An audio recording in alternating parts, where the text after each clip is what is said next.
கோவை சூலூர் பெரிய குளத்தில் நடந்த பரிசல் போட்டியில் ஆண்களுக்கு இணையாக பெண்கள் பங்கேற்று பரிசுகளை தட்டிச் சென்றனர்.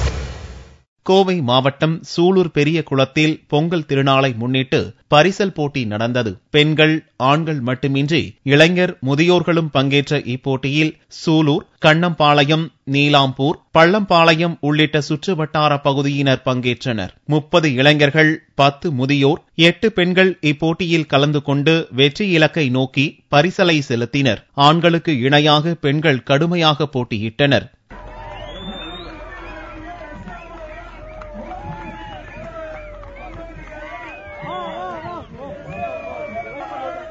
வெற்றியாளர்கள் கௌரவிக்கப்பட்டதோடு தங்கம், வெள்ளிக்காசுகளை பரிசாக பெற்றனர். கடந்த சில மாதங்களாக பழுதாகி இருந்த படகு இல்லம் தற்போது சீரமைக்கப்பட்டு இயங்க துவங்கியுள்ளது.